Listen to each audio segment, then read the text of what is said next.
दोस्तों नमस्कार, बात करेंगे कि निफ्टी कहाँ पे कामकाज कर सकती है मंडे के दिन और किस तरीके से जो है हमें प्लानिंग बनानी चाहिए। देखिए मार्केट के अंदर क्या हुआ है, मार्केट के अंदर जब मार्केट लास्ट प्रीवियस डे की बात करूँ मैं अगर, तो मार्केट कहीं न कहीं इस पॉइंट के आसपास थी, तब मैंने आपको जो है एक पीई का ट्रेड यहाँ पे सजेस्ट किया था, राइट? मैंने बोला था कि यहाँ पे पीई का ट्रेड बन सकता है इन पॉइंट्स के नीचे। सो यहाँ से एक अच्छी ट्रेड जो हमें मिली 2-3-4 कैंडल के अंदर ही मिली।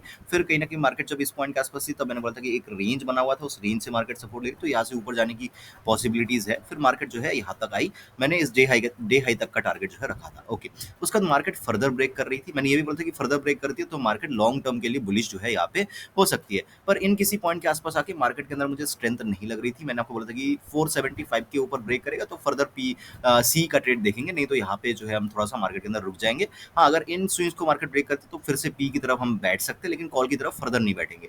बट यहाँ से मार्केट के अंदर फिर से 100 पॉइंट की तेजी आ गई, जो हमसे यहाँ पे छूट गई। कोई बात नहीं, यहाँ पे हमने पी में कमाया, यहाँ पे हमने सी में कमाया। ये जो है मूव जो है हमसे डेफिनेटली छूट गई। बात करते हैं क्या हो सकता है। देखिए मार्केट के अंदर डेफिनेटली जिस पॉइंट के आसपास मुझे लग रहा था कि मार्केट के अंदर स्ट्रेंथ नहीं है, वही पॉइंट अभी हमारे लिए कल के लिए इंपॉर्टेंट बन जाएगा। समझ रहे हो?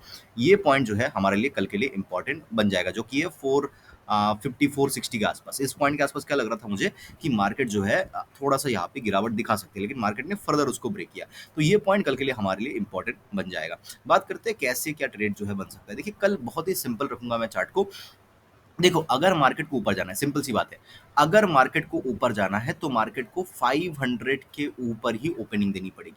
चाहे मार्केट 501 पे क्यों ना दे दे, 24,501 पे दे दे तो भी चलेगा। लेकिन 500 के ऊपर मार्केट की ओपनिंग होनी चाहिए और मार्केट को पहला जो कैंडल है, वो 500 के ऊपर ही क्लोजिंग करनी चाहिए। हो सकता है 24,500.10 पे क्लोजिंग करे, बट क्लोजिंग 500 के ऊपर ही होनी चाहिए। समझ रहे हो मेरी बात? सो अगर ये होता है तो इसकी फिर पॉसिबिलिटीज बढ़ जाएंगी कि मार्केट फिर ऊपर की तरफ ही जाना चाह रहा है। सिंपल सी बात है। सो कल पहले सबसे पहले देखेंगे हम कि ओपनिंग कहाँ पे हो रही है। समझ रहे हो? अगर मार्केट 24,500 के ऊपर ऊपर ओपनिंग कर रहा है, ठीक है, और फर्स्ट 5 मिनट्स का कैंडल जो है 500 के ऊपर ही जो है सस्टेन हो जाती है, उसके ऊपर ही क्लोजिंग होती है, तब हम मार्केट के अंदर क्या करेंगे, वेट करेंगे। चाहे मार्केट कहीं पे भी ओपन हो, मार्केट 640 पे ओपन हो, 800 पे ओपन हो, 25,000 पे ओपन हो जाए, कहीं पे भी ओपन हो जाए, बट 500 के ऊपर ओपन हो और फर्स्ट 5 मिनट्स की कैंडल के अंदर क्या हो, फर्स्ट 5 मिनट्स की कैंडल के अंदर मार्केट जो है 500 के ऊपर ही क्लोजिंग करे। अगर ऐसा सिनारियो बनता है तो हम मार्केट के अंदर वेट करेंगे। किस चीज का वेट करेंगे? एक स्विंग बनने का। देखिए कल का दिन थोड़ा सा अलग स्विंग दिखेगा, है ना, एनालिसिस भी थोड़ी सी अलग है। सो मार्केट अगर सपोज करो ऐसे यहाँ पे खुली, नीचे आई, फिर ऊपर जा रही है और अपने ओपनिंग प्राइस को ब्रेक कर रही है, मैं यहाँ पे कॉल लूंगा। अब मार्केट नीचे आई, इस तरीके से गई, बट इस तरीके से अपने इस स्विंग को ब्रेक कर दिया, तो मैं यहाँ पे जो है पुट लूंगा। सिंपल सी बात है। अगर मार्केट जो है 24,500 के ऊपर ऊपर खुल के उसके ऊपर ही 5 मिनट की कैंडल क्लोजिंग करते हो, तो ये मेरी स्ट्रेटजी रही। चाहे कहीं पे भी खुले, यहाँ पे भी खुले, मार्केट बहुत ही से नीचे आ रही है, फिर बहुत ही से ऊपर जा रही है, अपने ओपनिंग प्राइस को मैं कॉल लूंगा। मार्केट नीचे आई, ऊपर गई, इस तरीके से ब्रेक कर दिया, मैं यहाँ पे पुट लूंगा। सिंपल सा सिनेरियो रहेगा। अभी बात करते हैं, मार्केट अगर खुलती है 24,500 के नीचे या 24,500 के ऊपर खुल के फर्स्ट 5 मिनट्स के अंदर 24,500 के अंदर आती है ना, तब मैं क्या करूंगा, तब मैं मार्केट के अंदर 24,460 ये जो पॉइंट है, इसके नीचे आते ही मैं यहाँ पे पी का ट्रेड लेना पसंद करूंगा। हो सकता है ये जो तेजी आई है, ये पूरा का पूरा यहाँ पे इस तरीके से एक जो है ए पैटर्न बन जाए यहाँ पे, और पूरा का पूरा तेजी जो है यहाँ पे चला जाए मार्केट के अंदर। तो अगर मार्केट 460 को ब्रेक करती है, फिर से जो है 280 तक के टारगेट जो है हमें देखने को जो है यहाँ पे मिल सकता है। तो मैं डेफिनेटली क्या करूंगा, 460 के नीचे फिर पी का ट्रेड लेने में इंटरेस्टेड होऊंगा।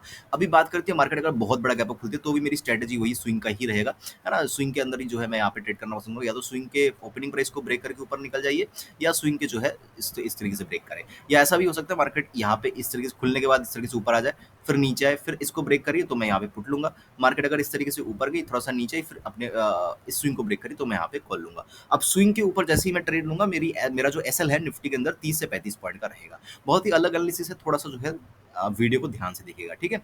सो ये बात होगी। बहुत बड़े गैप अप में भी ये करूंगा, फ्लैट खुल रही है तो ये करूंगा, 500 के ऊपर खुल रही है, मुद्दे की बात ये है, तो ये मैं इस स्ट्रेटजी को फॉलो करूंगा। अभी बात आती है, मार्केट अगर गैप डाउन खुलती है 460 के नीचे, 460 के ऊपर खुला तो भी तो मैंने बता दिया आपको कि 460 के नीचे आती ही पुट लूंगा। लेकिन अगर मार्केट खुली जाती है 460 के आसपास, तो क्या हो सकता है, मार्केट के अंदर मार्केट एक बार के लिए अप देके फिर नीचे आ सकती है, ठीक है। तो मैं गैप डाउन के केस में 460 के नीचे नीचे इस तरीके से जो है एक एक जो है इस तरीके से पैटर्न बन सकता है। तो मैं यहाँ पे पी की तरफ ही गैप डाउन के केस में इंटरेस्टेड हूँ, ठीक है। छोटे मोटे गैप डाउन के केस में सपोज करो 400 पे खुल गई, 420 पे खुल गई, 440 416 किसी पॉइंट के आसपास खुल गई, तो मैं ये स्ट्रेटजी को अपनाऊंगा। अभी बात आती है, मार्केट अगर बहुत बड़ा गैप डाउन खुल जाती है, बहुत बड़ा मतलब सपोज कर लो मार्केट क्लोज हुई है 500 पे, खुल गई 300 पे, 200 पे, इन किसी पॉइंट के आसपास खुल जाती है, तब मैं क्या करूंगा, मार्केट अगर ऊपर चलने लगती है ना? 10 मिनट 15 मिनट देखूँगा, अगर मार्केट हाई पे हाई ब्रेक करे जा रही है, मैं यहाँ पे कॉल की तरफ इंटरेस्टेड हूँ। या अगर मार्केट जो है थोड़ा-सा जो है टाइम बिता के फिर भी ऊपर आने लग रही है, मैं यहाँ पे कॉल की तरफ इंटरेस्टेड हूँ। फिर से जो है 450 तक के टारगेट्स देखे जा सकते हैं। तो in case of very, very, very big gap down, मैं यहाँ पे पी की तरफ सॉरी कॉल की तरफ इंटरेस्टेड रहूँगा। राइट? सो ये ओवरऑल एनालिसिस रहेगी निफ्टी की कल के लिए। आई होप कि वीडियो आपको अच्छा लगा होगा। मुझे सुनने के लिए आपका बहुत-बहुत धन्यवाद।